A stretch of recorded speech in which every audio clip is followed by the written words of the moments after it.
Alô, amigos, bem-vindos ao Gente que Fala ao vivo, de meio-dia a 1 pela Rádio Trianon, AM 740 São Paulo, Rádio Universal, AM 810 Santos e AltV, www.altv.com.br, com reapresentação 6 horas da tarde. Também TV Guarulhos, canal 20 UHF, canal 3 da NET Digital em Guarulhos. Nosso site www.gentequefala.com.br, nossa página Facebook/programa Gente que Fala, o Twitter @Gente que Fala M, o WhatsApp é São Paulo 11 974012235, chat no site da AltV, ainda um telefone que fica à sua disposição, também é São Paulo 11 50526622. Participando desta edição de Gente que Fala, professor Mário Carlos Beni, do Centro de Excelência e Turismo. Professor Mário Carlos Beni, prazer tê-lo aqui. Muito prazer tê-lo aqui.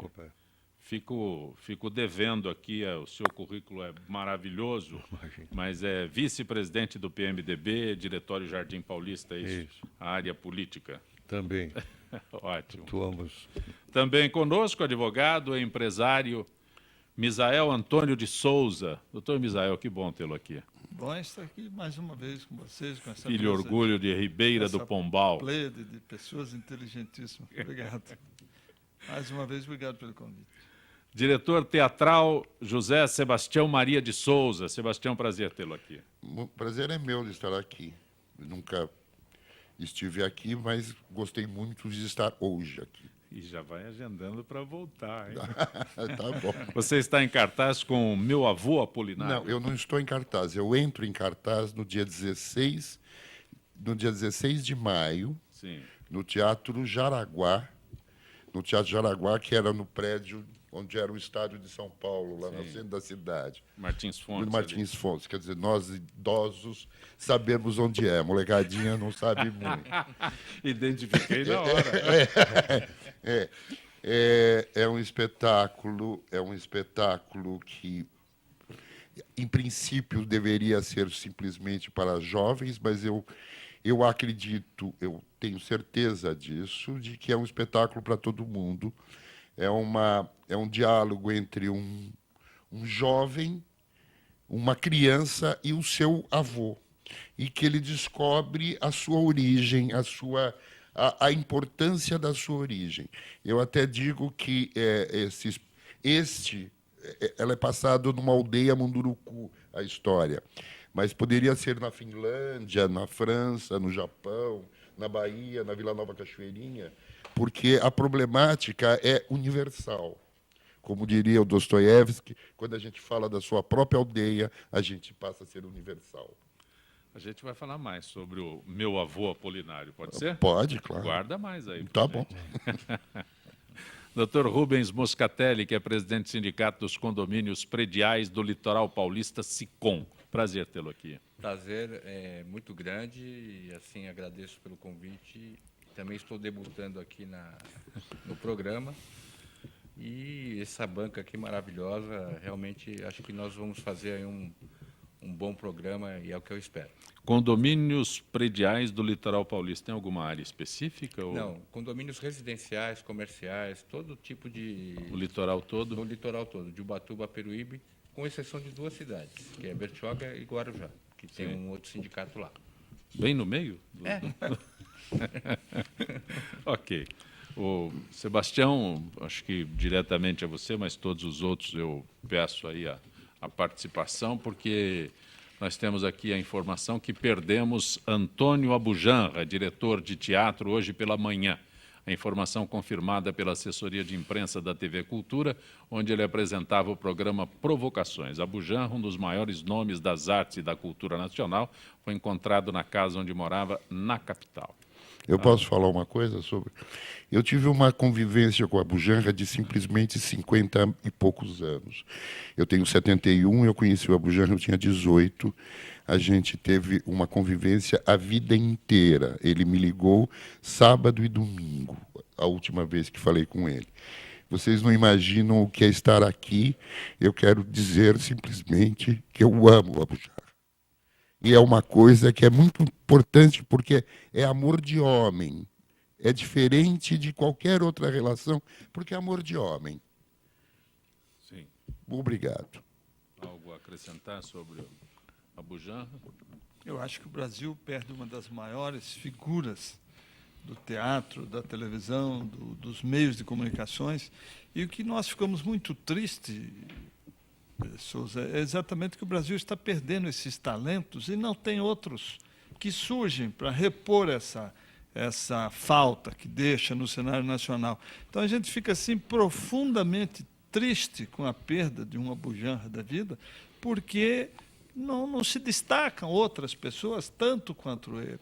Então nós ficamos tristes, porque hoje você perde Ayrton Senna, perde Hebe Camargo, perde Tonique Tinoco, que Deus demais para suprir. Não tem essa reposição de talentos, e isso é muito triste no Brasil, muito triste. Acho que é uma lacuna irreparável para o teatro, para a televisão. A figura do Abujanra efetivamente engrandecia esta área de comunicação artística e, efetivamente, cada vez mais nós sentimos que estamos perdendo, e concordo com o companheiro, grandes figuras que são praticamente insubstituíveis. Questão de qualidade, né, das pessoas, a formação, aquilo que você tem, o que ele passava e esses ídolos que nós falamos aqui, que nós estamos perdendo, eu acho que é impossível repor. Porque cada um de nós tem a sua própria referência, um potencial para poder propagar o seu valor, as suas sabedorias, enfim.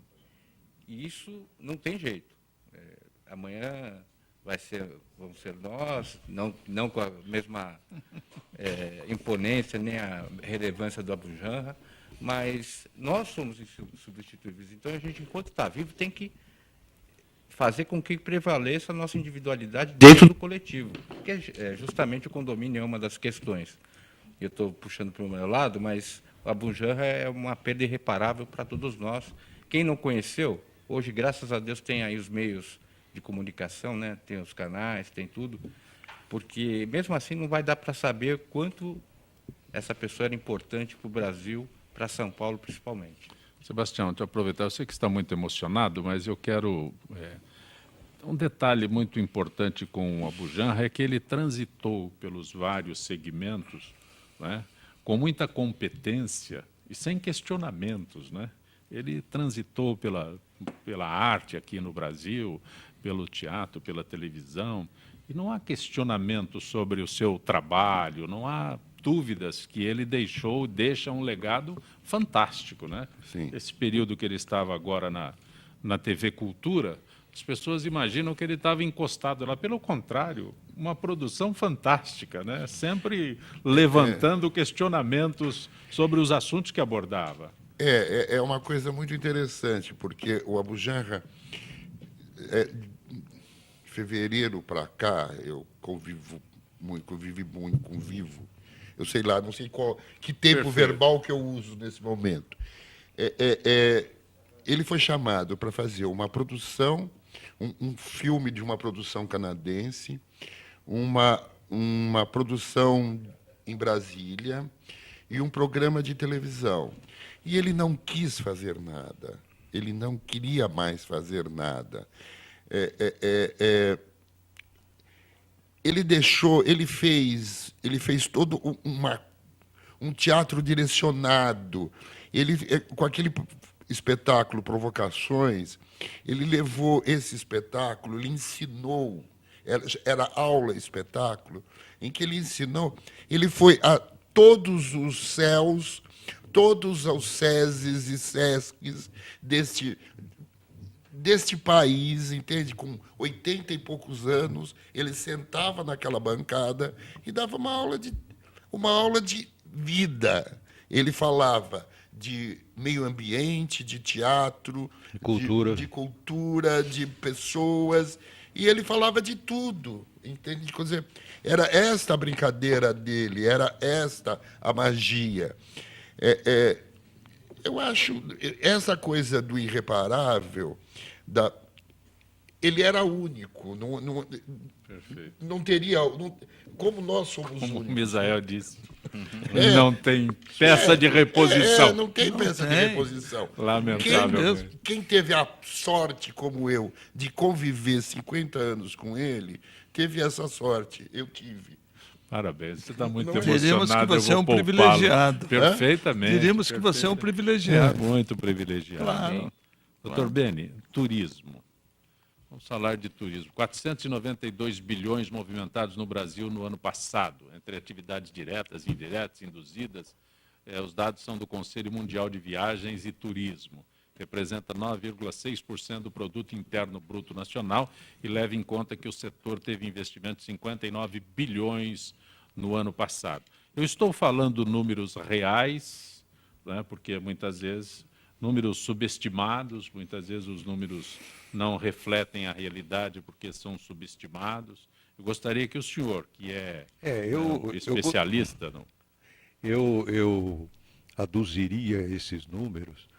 Ano passado, 2014, nós comemoramos o bilionésimo turista. Então, se nós considerarmos o turismo receptivo de cada país, ou seja, aquele turista que se desloca de um país para outro, nós temos 1 bilhão de pessoas viajando. Se somarmos a esse número ainda o turismo doméstico, interno de cada país, nós vamos chegar a 3,7 bilhões de pessoas que viajam em todo o globo.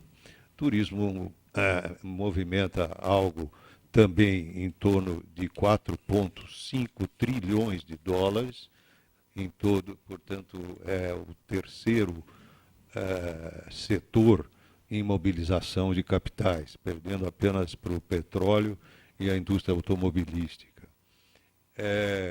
No caso do Brasil, especificamente, nós temos um turismo receptivo ainda bastante modesto, como toda a América do Sul. Somos um destino distante. Nós ficamos quase 12 anos recebendo em torno de 5 milhões de turistas. No ano passado fechamos com 6,2. Claro que isso com 7, praticamente 7, 6,2 foi 2013. 7 ainda os números não estão consolidados em função da Copa. Mas o senhor não acha uma fatia minúscula ainda, 7 pontos? Sim, mas o que acontece? Eu quero explicar isso. Disse que somos um país distante. Veja que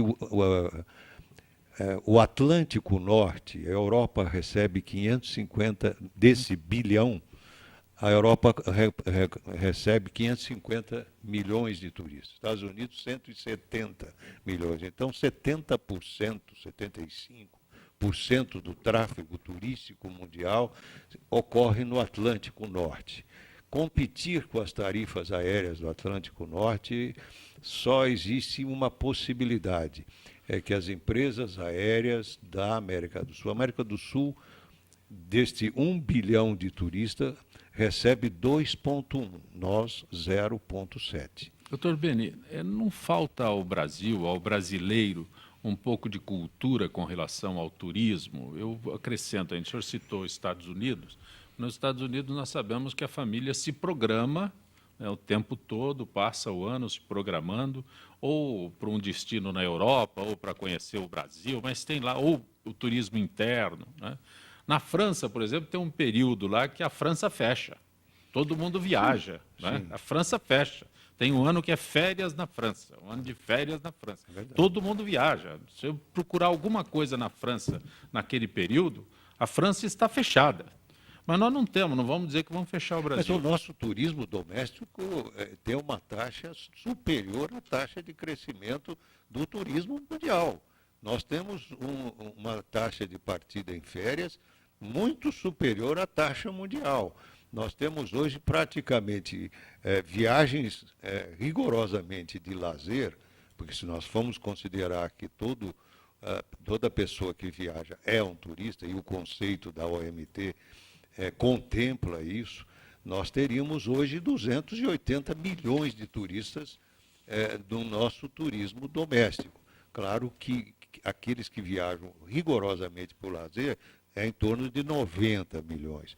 Mas hoje o Brasil é o único país do mundo que tem mais passageiros aéreos do que passageiros rodoviários ou ferroviários e outros meios de transporte. Se bem que o país tem 200 milhões de habitantes, né, doutor Beni?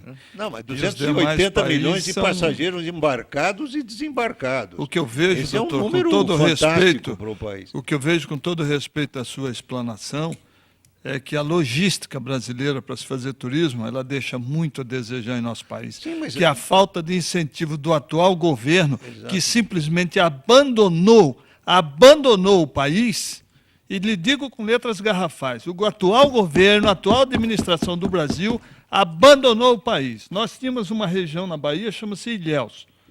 Ilhéus tinha 26 voos antes da atual administração.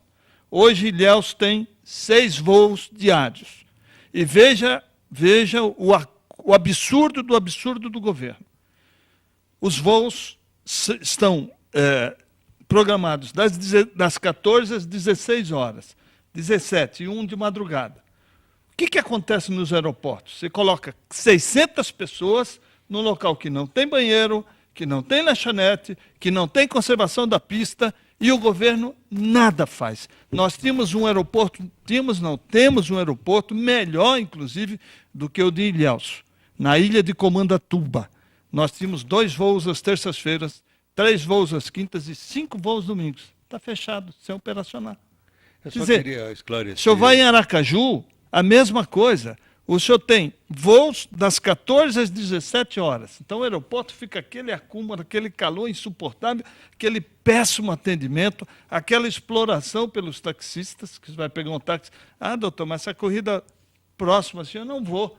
Então, você tem que fretar o táxi para ir. O que é isso? Falta de estrutura, falta de planejamento. E voltando a São Paulo, eu me lembro que no governo Paulo Maluf nós tínhamos um secretário de turismo, chamava-se Cunha Bueno. Todos os dias tinha um evento de turismo no estado de São Paulo. E, ultimamente, o que nós temos? Nada. Então, o senhor vê que o governo é inoperante, não incentiva o turismo. O senhor vai ao Nordeste, o custo dos hotéis são altamente proibitivos. Pois era exatamente nesse ponto que eu queria colocar. Sim. É preciso uma desoneração. Desculpe que eu me emociono disso, porque eu sofro esse problema diariamente no Brasil. É preciso uma desoneração. Você quer procurar uma passagem para Brasil- Bilhão, você não O encontra, Brasil é o destino mais caro do planeta. por falta de incentivo. Exatamente. Acho que a Precisa logística uma entra. desoneração Com fiscal certeza. para a hotelaria, para os transportes. Tarifa aérea é a mais cara do mundo, mesmo a interna. Por quê? Onde é que está o governo? O imposto. Mas veja bem, vamos separar as coisas. Sim, vamos. Precisamos Eu preciso entender isso. Precisamos desonerar o setor. Isso o governo pode fazer Ótimo. através de uma lei no Congresso Ótimo. Nacional para desonerar a hotelaria, porque é a mais cara do mundo. Perfeito. Agora, isso também com relação à tarifa aérea, que é a mais cara. Por que é mais cara? Tem É mais poucas fácil linhas. você abastecer em Porto Alegre o avião, porque lá o ICM é o menor, porque ele varia de estado Isso não para poderia estado. existir, o senhor concorda? Claro, Deveria varia ser o mais caro é São uniforme. Paulo. Mas isso aí é a questão da guerra fiscal. É a guerra que existe. fiscal. É o Mas mais então caro. isso É nós questão- somos explorados Ainda no mais. turismo. Outro aspecto inteligência, importante. né? A política nacional de turismo, e eu sou membro do Conselho Nacional de Turismo, Perfeito. eu posso lhe dizer, ela está equivocada com o seu... foi escolhido pela estrutura... Se o senhor fale mais no microfone. Foi escolhido pela estrutura insensível. Pois não, doutor. que as diretrizes do plano de regionalização do turismo, que estão absolutamente corretas, fosse encaminhada aos estados, não chega na ponta, porque os secretários de turismo, que integram o fórum dos secretários de turismo, não exercem corretamente estas diretrizes do Ministério.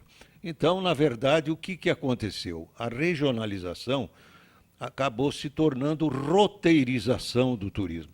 Se apropriaram dos roteiros já existentes, portanto, numa lógica de mercado, não numa lógica de desenvolvimento regional a partir da participação e da inclusão social dos destinos turísticos. Então, o que você tem hoje no Brasil é o reconhecimento de roteiros já consagrados pelo mercado. E assim, sucessivamente, nós temos uma série de equívocos do próprio governo, que eu concordo, mas eu diria que o mais sério é a questão da tarifa aérea. Tá? Nós precisamos reduzir a tarifa aérea. Só para vocês terem uma ideia... Mas, doutor Beni, como é que vai ser reduzida a tarifa aérea se o senhor tem 4 companhias? Certo? Essas 4 companhias, desculpe só um pouquinho, doutor. Essas 4 companhias... Nenhuma mais brasileira, sabe bem. Pior ainda. Pior Nenhuma ainda. mais. A Mas Azul, está cheio de empresários cujo dono é americano, mas é a única brasileira. Mas está cheio de empresários brasileiros que querem ingressar no mercado e a ANAC não deixa. E podem ver A que Gol já está na mão da Delta e a TAM na mão da LAN. Que foi bom, porque eu acho que a América do Sul, como um todo, não deve ter mais do que 3 companhias. O mundo deve reduzir. Porque é a forma de você reduzir o custo da tarifa. Eu discordo do senhor para uma extensão territorial como o Brasil. Ao contrário, nós teríamos que ter 10, 12 companhias. Sim, mas é a realidade. E dentro dessa tarifa que estava sendo falada aqui, a região do Brasil é muito... O território brasileiro é muito grande. O transporte regional do Brasil tem que haver. Dentro da sua colocação. Desculpe, só completar. Quem regula o tráfego aéreo não é o governo. O governo tem a Infraero, mas não é ele. Não é a ANAC? Não. Quem é que regula Não então, é a doutor? ANAC. Quem é que regula? Hoje, esse custo da tarifa é regulado pela IATA. Mas e para que eu possa voar? E para que eu possa abrir uma companhia aérea no Brasil, não tem que ter autorização do governo? Da ANAC? Sim. Então, mas agora tenta Gomes, pedir para o atual governo uma concessão para explorar, Mas para ver o que ele faz. A questão da tarifa aérea, inclusive essa informação que você está passando aqui, doutor Mário, é muito importante. Por quê? Porque nós, como consumidores, principalmente, a gente verifica aí dados do governo. O brasileiro nunca andou tanto de avião como anda no atual governo. Não deixa de ser verdade. Só que, para onde que é o destino do brasileiro? A maior parte dele é para onde? Estados Unidos, Europa, Ásia. Sabe quantos brasileiros se deslocam no fim do ano? Sabe qual é o nosso déficit da balança turística? Eu falei em 7 milhões, por causa da Copa. Senão vai ficar na média de 6. O receptivo, são estrangeiros que entram. Certo. Agora, a balança turística, nós mandamos, em 2014, nós mandamos 16 milhões para a Europa. Mas tem uma e para os Estados Unidos. O fato de que as companhias aéreas nossas não serem nossas. Claro que tem uma explicação. Você vai num hotel... Você aumenta o custo Você vai num hotel Transamérica Ilha de Comandatuba. Não, sim, tá. O senhor paga muito mais caro do que qualquer hotel nos Estados Unidos ou na Europa. Na Europa. É claro. Agora, meu Deus do céu, será que o governo não está vendo isso? Mas depende da Câmara, do Congresso, votar a desoneração. Mas uma concessão do governo, doutor, uma concessão do governo não depende da Câmara. Eu estou tentando aqui nesse país, homologar radares de uma companhia tcheca de 78 anos. O senhor não imagina o trabalho que dá, porque nada funciona nesse governo que está aí. Nada funciona nesse governo. Eu queria só falar uma coisa. O ano passado eu fui para a França e depois eu fui para a Coreia. E a coisa mais engraçada que aconteceu foi as pessoas falarem... A gente ficou bastante tempo. Foi as pessoas falarem para a gente da diferença de vir ao Brasil por conta da Copa. Porque a gente era diferenciado como pessoas. Porque a gente tinha uma gentileza que eles não tinham. Isto foi uma coisa constante. E isto não faz com que esse turismo também tenha uma outra visão, uma outra forma de turismo, uma coisa nacional de turismo. Sim, é verdade. O que você percebeu é rigorosamente verdadeiro. Só que para ele vir ao Brasil, as tarifas aéreas Tem outros Sim. envolvimentos. têm outros envolvimentos. Perfeito. Sim, Só registrar aqui, Sebastião, desculpa. João Carlos Baldan, acompanhando o nosso Gente que Fala, já descobriu, Baldan. Um abraço, Baldan, João Carlos Baldan. Tem uma pergunta aqui. Cláudia Machado, da Califórnia, nos Estados Unidos. Opa! O Brasil, além de ser o país mais violento e perigoso na visão dos estrangeiros, é o país mais caro para viajar. Que absurdo. É Cláudia Machado, da Califórnia. Rigorosamente verdadeiro, doutor? Mas então, doutor, se isso é comprovado, onde é que está o governo? Onde é que está a sensibilidade do governo? Cadê o ministro do Turismo para vir a público, como em governos anteriores eles vinham e explicavam a situação? Por que não existe uma autoridade do governo que fale dessas mazelas do Brasil? O senhor acha que é justo uma pessoa ficar com uma criança no colo, num aeroporto, 1h30, sem o ar-condicionado funcionar? Não acho. Então, Quem então acha? é o Quem governo. acha? Infraero, onde é que está a Ninguém Infraero? acha. Onde é que está a Infraero? Ninguém acha. É, É muito nós fácil. estamos com uma questão agora em Guarulhos, viu? Você tem hoje o Ministério da Aviação Civil, que deveria ser o órgão gestor principal da Infraero e da própria ANAC. A Infraero foi retirada do Ministério da Aviação Civil. Eu não sei por que Quem é o existe. atual ministro desse ministério, que eu nem sabia que existia? Não, existe já. Eu nem Existe, sabia. existe. Eu nem Existe. sabia, porque são o que 39, perdeu a eleição. 38, né? É o que perdeu a São eleição. 38 ministérios, então o eu não Neide- consigo despachar. Eu não consigo despachar na minha empresa com os meus 2 gerentes que eu tenho por semana. Mas, Eu não sei tá como é que a certo. presidente Você sabia consegue que a despachar Infraero por não 39 pertence ao Ministério de Aviação Civil? Então Você estava consegue- certo o Collor distinguir com Ó, tudo isso. Neide Melo da Moca, sobre a Bujanra, um artista completo, tamanho pensador contemporâneo, vai em paz. E ainda Ivan, do Rio de Janeiro, a Bujanra tinha o melhor programa de entrevistas da televisão. Gostava tinha mesmo. bastante da abordagem dele, que Tinha mesmo, descanse em sério. paz. E que o filho siga o legado do pai. Homem culto e inteligente deve ser lembrado para sempre, diz o Ivan, do Rio de Janeiro. Hoje, terça-feira, a parceria da FIPESP trazendo dicas para o combate à dengue, que vem assustando a todos neste ano.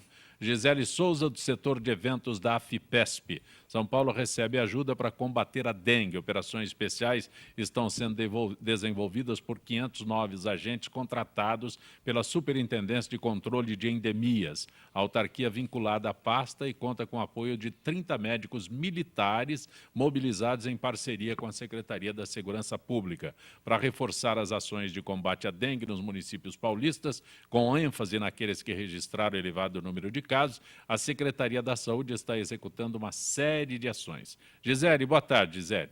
Boa tarde, Zancopé. Boa tarde aos debatedores e a todos os ouvintes do Gente que Fala. Gisele, como está sendo levado a campo todo esse aparato? As ações vêm sendo realizadas principalmente nos municípios onde há maior incidência dos casos. O investimento para a execução do plano chega a 6 milhões de reais. Os recursos também foram usados para aquisições de 150 atomizadores costais para aplicações de inseticidas e de 450 kits de equipamentos de proteção individual para garantir a segurança dos funcionários. Além da compra de 7 vans para deslocamento das equipes, e a manutenção de 50 caminhonetes utilizadas para o transporte de máquinas, inseticidas e insumos. Gisele, o governo também firmou parceria com a iniciativa privada. Como se dará essa operação conjunta?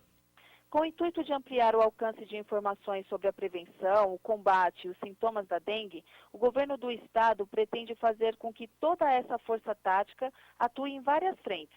Uma delas em visitas nas casas, para eliminar os possíveis focos do mosquito transmissor. Outro grupo prestará auxílio junto à população, distribuindo materiais informativos, mais de 15 milhões em diversos formatos. A operadora de telefonia móvel, a Claro, vai disparar 10 milhões de torpedos com alertas sobre a dengue. Orientações serão transmitidas nos alto-falantes e na TV Minuto do metrô. O assunto também ganhará visibilidade em rotas estratégicas do estado, como a rodovia Nova Tamoios, Rodoanel Norte e as travessias litorâneas de São Paulo, por meio de peças, mensagens eletrônicas divulgadas pela DERSA e pela Agência Reguladora de Serviços Públicos, delegados de transportes do Estado de São Paulo. Além disso, 5 milhões de Neolaters e 2 milhões de folders serão fornecidos para redistribuição por todas as empresas e instituições que colaboram com a iniciativa. A Ambev, Artesp, Associação Paulista de Supermercados, Autoban, Claro, Conselho Regional de Farmácia de São Paulo, CPTM, DERSA, Embratel, EMTU, FEComércio, Sistema Metropolitano de Transportes ABC, Metrô, OAB de São Paulo e Sebrae de São Paulo. Gisele, agradeço tua gentileza mais uma vez com o nosso Gente que Fala. Uma boa tarde. Boa tarde a vocês, acompanhe todos os ouvintes do Gente que Fala. Gente que Fala retornará em instantes.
Eu sou o jornalista Patrício Bentes, que apresento às sextas-feiras, às 16 horas, o programa Visão Plural.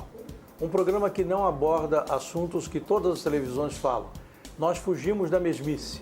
Você pode nos assistir só aqui, na TV da internet.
Sim, meus amigos, muito prazer, eu sou Sérgio Oliveira e estou aqui para lembrar vocês que toda segunda-feira, 9 horas da noite, eu estou aqui na TV da internet com o Futebol Alternativo TV.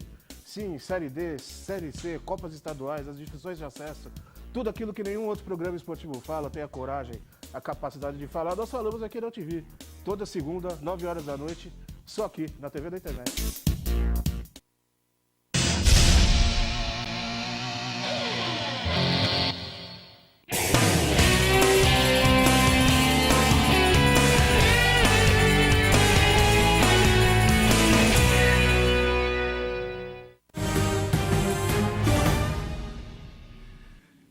Você está acompanhando Gente que Fala pela Rádio Trianon, AM 740 São Paulo, Rádio Universal, AM 810 Santos, AltV, www.altv.com.br e TV Guarulhos, canal 20 UHF, canal 3 da NET em Guarulhos. Na TV Guarulhos, 11h30 da noite. Conosco, professor Mário Carlos Beni, o diretor teatral José Sebastião Maria de Souza, o advogado Rubens Moscatelli e também o advogado Misael Antônio de Souza. O Sebastião, fala para a gente do Avô Apolinário. Você está dirigindo o Avô Apolinário. Eu estou dirigindo o Avô Apolinário, que é um livro que o Daniel Munduruku escreveu, e ele ganhou o prêmio da Unesco, ele ganhou uma menção honrosa da Unesco, que ele foi receber em Paris, com esse livro, sobre diferenças e a não violência. É uma história que é uma narração em primeira pessoa, de um garoto que sofre um bullying por conta de ser índio numa cidade como Belém do Pará, em que todas as crianças, todo mundo se parece com índio, mas assim mesmo ele sofre. E ele tem toda uma reintegração desta identidade pelo avô, que é uma pessoa que nunca, como Kant, né, nunca saiu da sua aldeia. Ele tem uma certa admiração. Ele usa até a camisa como se fosse a camisa do Corinthians, ele usa a camisa do avô, entende? Para dizer o que é isso. Então, tem uma coisa que é essa coisa do bullying, tem toda a coisa sobre o meio ambiente, a importância do meio ambiente, e tem a necessidade de você se entender o outro. E como é que vocês chegaram nesse texto do Munduruku, que Munduruku, é um autor o bastante Munduruku fértil? é profundamente poético. O Munduruku é muito meu amigo há muitos anos. Eu conheci num programa de televisão da Cláudia Matarazzo. E o Munduruku frequenta a minha casa, é uma pessoa que, enfim, eu até digo para ele que eu não sou jesuíta dele, que...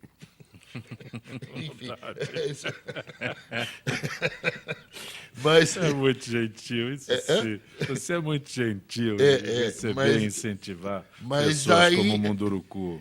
Mas o Munduruku é um talento. O Munduruku tem 47 livros publicados. Ele tem tradução no Brasil, nos Estados Unidos, em inglês, em francês, em alemão.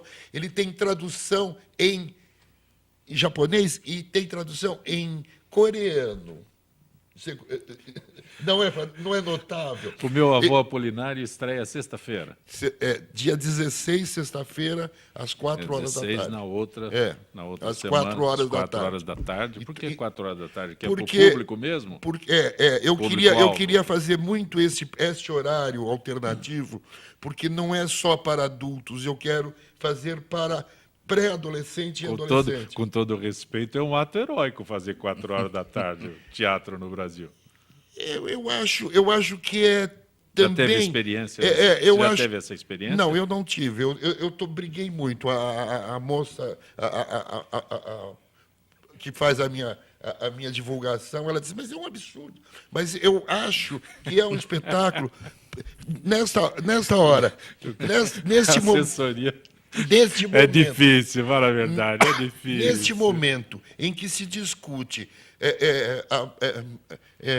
a maioridade aos 14 anos, que tem essa violência infantil, você discutir, fazer um teatro para adolescente, eu acho que é necessário. Mas, por outro lado, ele tem razão. Porque o teatro onde ele vai desenvolver o trabalho dele é bem localizado. Sim, região Augusta, Martins Fontes, São Luís, Praça Dom José Gaspar, tem estacionamento à vontade. Sai do horário tradicional, a gente se assusta. Então é isso. Quem está no elenco, Sebastião? O elenco são dois atores não conhecidos, não tem Cláudia Raia. Ele chama Outra dificuldade. O ator, o velho ator que tem 74 anos e que fez Minas de Prata com o Avancini, Faz e tempo, fez Sebastião. 80 filmes brasileiros. Ele chama-se J. Lopes Índio. E o garoto de 22 anos, que eu acho que foi que eu ganhei de prêmio na vida, porque é uma pessoa notável, chama Wesley Leal, Sim. que tem 22 anos. A gente falava de pessoas que renovam. Eu acho esse garoto uma pessoa que renovará. Que bom. Que bom, que bom.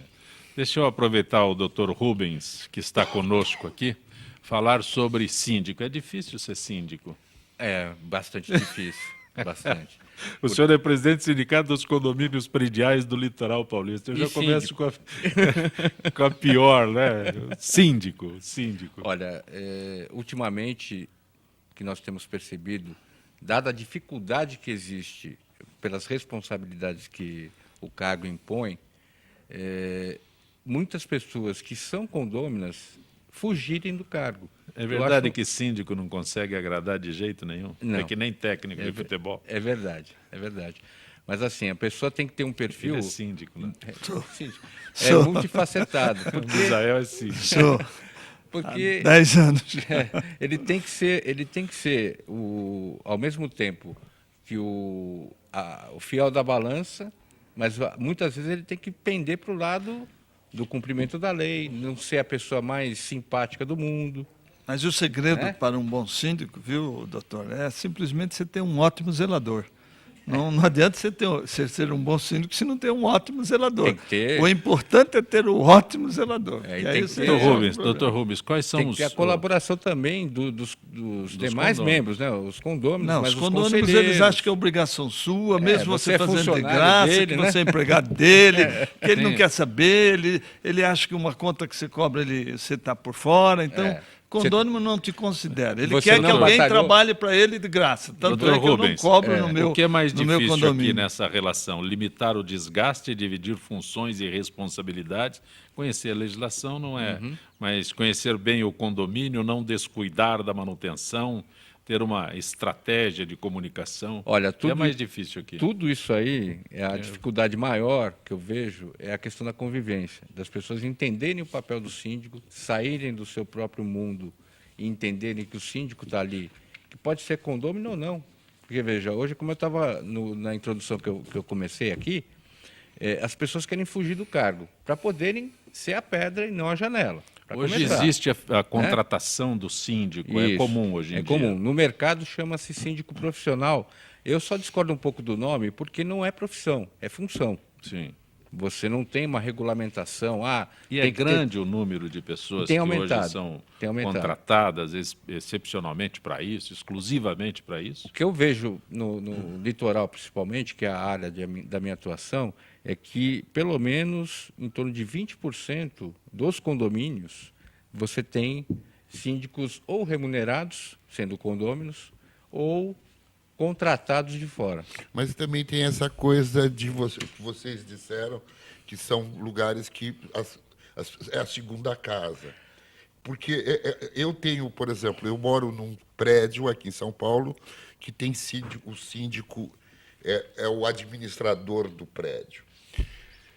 Eu acho que, eu particularmente... Mas é um condômino que mora lá. Não é um condomínio que mora É lá. um desses profissional. É, Nós é falamos. alguém de fora. Tem esta brincadeira do sujeito que não é presente, que não tem... A porta do elevador é diferenciada. Você sabe isso. Você, quando mora, você apertou o elevador, você sabe. Ele não mora lá, ele vai lá 2 vezes por semana, sabe Deus? Ele não tem a vivência. Sim. Tem muito isso. Mas o que eu percebo também é a situação na qual as pessoas, o administrador, esse que é o administrador do condomínio, que o síndico deveria contratar, ele está fazendo dupla função. Então, tudo bem. O foco principal é aquela segunda moradia, são cidades onde você não tem tantos habitantes e tudo mais, só que isso acaba criando um problema muito maior para o próprio condômino. Por quê? Porque eu não posso dar a chave do cofre e a fiscalização do cofre para a mesma pessoa. Doutor Rubens, um dos problemas Não é? maiores é a convivência. Sem dúvida, porque as pessoas só querem ter direitos. Brigas e mais brigas nos condomínios por questões, eu diria, irrelevantes. Olha, problema de condomínio, todos, a grande parte deles, os principais, é com C, né? Carro, cachorro, convivência, cota condominial, condômino, e cano, e assim vai. Cano é bom, né? Porque, vai na letra C. Porque, na verdade, as pessoas não abrem mão de querer direcionar aquela convivência condominial pelos seus próprios critérios. Não, na minha casa Ele eu esquece faço que a desse propriedade é dele, que ele tem que dar uma parcela de colaboração. e que Lamentavelmente, ele eles tem que esquecem abrir, e isso. que ele tem que abrir mão um pouco da sua liberdade, né? Não existe mais hoje... ninguém mora em castelo. Alguns moram, mas nem todos, né? Sim. Então, quando você mora em convivência, em comunidade, você tem que abrir mão das suas particularidades e aceitar do outro. A regra do jogo. Tem É uma a regra regra, do né? jogo. Você tem que obedecer a regra. Senão cada um vai, o mais forte é que vence. E às vezes acontece. Só que dentro de condomínio tem que haver a parceria e a comunhão, porque é esse o nome de condomínio, é isso. O que é condomínio? É assim, condomínio. Quer dizer, é um domínio de De e as todos, pessoas né? e as pessoas esquecem dessa que eu participo disso. Ela acha que o síndico é obrigado. Eu não fui síndico, eu fui vice-síndico. Mas era uma coisa que o síndico viajava, então eu sei bem como é que é isso. Mas Isso é sempre Sua Excelência a hipótese. Né? Você tem que entender. Isso é o respeito à diferença. Verdade. Isso na Revolução Francesa, o que era a cidadania? Cidadania é uma palavra da Revolução Francesa, que quer dizer eu percebo o outro, que é o que a gente precisa, é perceber o outro. E a gente esquece. O condômino não percebe. Mas percebe. aí é a desgraça, aí é a desgraça da mentalidade da classe média, né? Um detalhe aqui, Moisés do Rio de Janeiro, doutor Misael, o Brasil sendo o país dos impostos, você esperava o quê? Ser empresário hoje por aqui está muito difícil. E o Moisés do Rio de Janeiro pergunta sobre o projeto de lei da terceirização. O que nós achamos do projeto de lei? O que você acha sobre a terceirização? Inicialmente, obrigado pelo questionamento. Eu vejo o projeto de lei que tem que haver uma regulamentação, mas da maneira que ele está sendo conduzido, vai piorar ainda a terceirização. Entendeu? Porque se o empregador quebra, a terceirizada não tem nenhuma responsabilidade. E isso está errado, porque o contrato não é com o contratante, o contrato é com a contratada. E isso eu vejo como grave para o país. E não vejo porque é tanta polêmica disso, viu? Umas forças ocultas aí pressionam, outras não. O Renan não quer levar a aprovação, não quer levar a apreciação. Então, tá meio esquisito. Agora, que tem que haver uma regulamentação, tem. E por que tem que haver? Porque nós não aguentamos mais a carga de tributos incidentes para o empregador. E por que eu critico o governo mais uma vez? Porque ele tinha tudo para mudar a legislação trabalhista, que é de 1935. Esse governo que está aí, ele teve 72% de aprovação. Por que não apresentou um projeto para atualizar e modernizar a legislação trabalhista? Ele ficou falando balela, balela, balela e chegou onde chegou. Chegamos onde chegamos, no fundo do poço. Doutor Mário Beni, Luiz da Freguesia, o que aconteceu com a VASP e a Transbrasil foi um bom exemplo de como o Fernando Henrique tinha para essa área, foi um bom exemplo do que ele fazia para essa área. Luiz da Freguesia. Sobre VASP, Transbrasil, empresas que faliram. Na verdade, a VASP não cresceu mais porque já naquele período ela foi prejudicada e pela Varig, que a VASP estava em condições de entrar no mercado internacional, e isto foi tirado de São Paulo para ser dado à Varig. Todos vocês sabem o destino da Varig. Então, a VASP, por todas essas condições, deixou de ser a grande empresa nacional, que São Paulo tinha tudo para realmente assumir. Transbrasil. A Transbrasil realmente foi um problema de gestão da empresa e que realmente não houve como salvá-la. Agora, a VASP efetivamente foi prejudicada pela própria concessão política à época dada à Varig. Tem uma outra pergunta aqui, o Jaime, do Jardim Bonfilholi, endereça ao senhor, mas eu não entendo bem por que isso. Diz ele, a Globo apresentou o Jornal Nacional repaginado e, a partir de então, terá uma jornalista negra apresentando a previsão do tempo em caráter permanente. É a Juliana, é isso? É Maria Júlia. Maria Júlia, né? Maria Júlia Coutinho, extremamente competente, viu, Jaime? Com certeza. Nem Profissional vou, de... Não sei por que esse questionamento. Ela é extremamente competente já. Mas voltando à questão da VASP, doutor, eu às vezes chego a pensar que não tem paulistas em São Paulo. Porque vem Erundina lá do Ceará. E olha que eu falo com propriedade que eu não sou paulista, eu sou Não é baiano. do Ceará, é da Paraíba. Da Paraíba. Iraúna. Que seja. Esse candidato ganha a prefeitura de São Paulo. Ah, mas ela Onde é tem que uma está a história, elite de ela São tem uma Paulo? história, Sim, ela tem trabalhou uma história. pra Ela isso. tem uma história Com como a todo Varig, respeito. como a VASP, Não tenho- como a VASP, não tenho como a procuração VASP. pra defendê-la, Tinha uma mas ela história por São Paulo. fez A um VASP trabalho teria que ser o excelente aqui. símbolo dos paulistas. A VASP teria que ser o símbolo foi. de São Paulo. Mas foi. E eles quebraram. Foi, mas quebraram. Tinha Marcelina, né? É. Vocês lembram da E não tinha uma Mas foi companhia. extremamente prejudicado pelo Não tinha uma governo companhia federal. melhor do que a VASP, viu, doutor? Era uma companhia maravilhosa. Na gestão de um certo governador que passou por aqui, Misael, a VASP foi excelente. Haroldo Alves, do Tremembé. Sua opinião sobre a pensão, redução de pensão por morte. Muito aposentado ganha R$2.000 e a viúva ficará apenas com 1.000 e pouco. Haroldo Alves, do Tremembé. Mas Haroldo, essa pensão Haroldo, já meu existe. amigo, Tem. Haroldo, do jeito que vai com esse governo que está aí, a viúva vai ficar sem a pensão e vai pedir esmolas. Viu, Ela vai Misael? ter que pagar. Tá? Né? É Mas, isso, se Misael, não tiver que pagar, Misael, a exatamente. pensão, quando o titular morre, a pessoa fica com 60% do salário. Essa Sim, é pensão nova já lei, existe. essa é uma nova lei. Não, mas já era assim. Agora melhoraram para o governo, é isso? Claro que tem que melhorar para o governo, pois o maior déficit da Previdência são as viúvas. Porque o marido se vai e as viúvas ficam recebendo e elas não contribuíram. Então o governo está desesperado procurando uma fórmula de tirar esse dinheirinho da viúva, que é uma pena, né? Uma pena. Esse governo não faz nada, exceto Bolsa Família, que não foi ele que criou, diga-se de passagem. Você lembra do Suplicy? O Suplicy criou aqui a ajuda escolar para as famílias de baixa renda. Louvável. O Zé Serra, esperto, criou a Bolsa Escola. O Maluf, esperto, criou o Vale Gás. E eles juntaram tudo isso e fizeram a Bolsa Família e eles são os donos do Brasil. As coisas que não dá para entender nesse país, cara. Tinha outras perguntas aqui, eu me perco. Jair da Lapa. Doutor Rubens, o senhor teria o número de imobiliárias legalizadas em atividade na Baixada Santista? Pergunta o Jair da Lapa. Jair, nossa representação sindical é para os condomínios, né? Administradoras e imobiliárias, ela é uma outra representação. Cresce, né? É o Cresce, você tem o Sindicato das Empresas de Administração e Imobiliárias.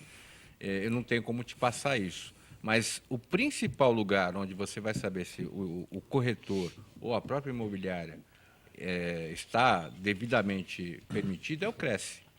E é muito fácil de saber. Doutor Mário, com relação à mensagem da Cláudia Machado da Califórnia sobre o Brasil ser o país mais violento e perigoso, existem campanhas para que seja superado esse aspecto? O Brasil faz esse tipo de campanha? Rapaz, deixa eu te dizer uma coisa que talvez vocês vão se surpreender. Em recentes pesquisas feitas, a segurança não é o primeiro item.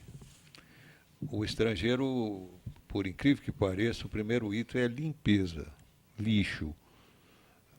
Então, o segundo é efetivamente... Primeiro seria Olha, meio novidade. ambiente. Meio ambiente, a questão da limpeza nas cidades. É a primeira questão que eles levam. Se a pessoa ficar hospedada ali no Maxud e for passar na rua de trás, ela patina com os Então, cachorrinhos que isso nos surpreendeu. passeiam por ali. Na academia. Terrível. A segunda Agora, é evidente que vocês se recordam, todos nós nos recordamos, que já há algum tempo, quando houve a operação Arrastão nas praias de Copacabana, veja que Copacabana, pela própria posição geográfica, os morros estão ali, do lado. Essa é a grande diferença de São Paulo.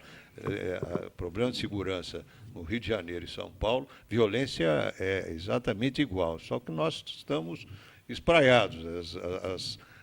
As favelas estão mais distantes do centro hoteleiro. Lá estão em cima do centro hoteleiro. Sim. Então, houve aquele momento dessa operação Arrastão.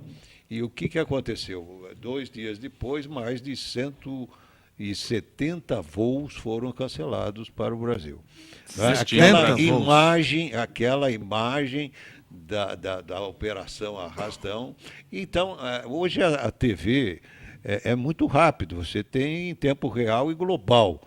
Qualquer coisa que aconteça e é reiterante as notícias sobre a insegurança e a violência urbana, isso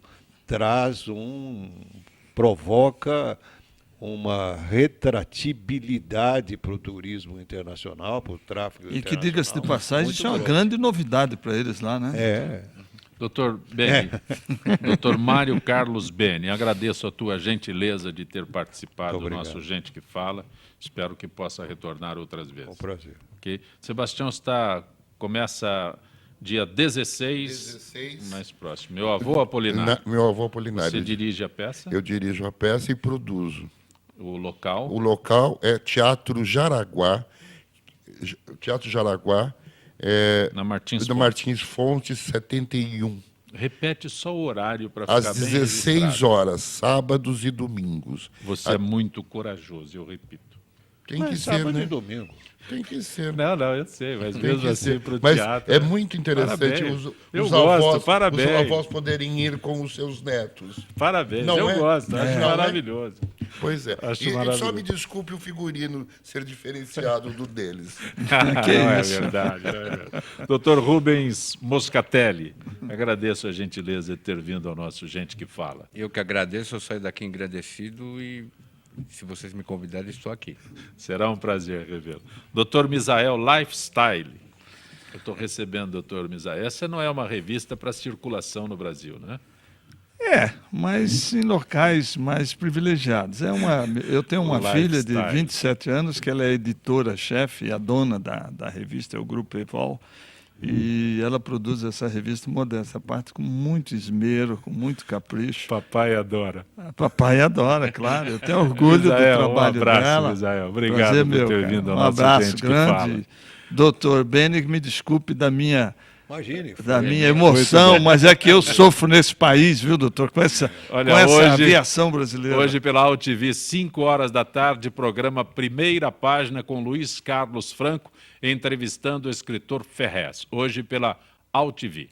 Você está no final já do nosso Gente que Fala, que tem na direção-geral o jornalista Fausto Camunha, a diretora de produção Zenilda Salvato, redação Raela Brandão, Pedro Schiavon, na pauta José Carlos Sicarelli, produção cultural Ricardo Godoy, na rádio Trianon, Neildo Neres, Cléo Rodrigues, Ricardo Valim, Benê, na direção da AltV Alberto Luquete, na técnica James Eduardo, Marcelo Fontan, Iago Matsumoto, Sérgio Oliveira. Estaremos de volta amanhã, meio-dia. Gratos, até lá.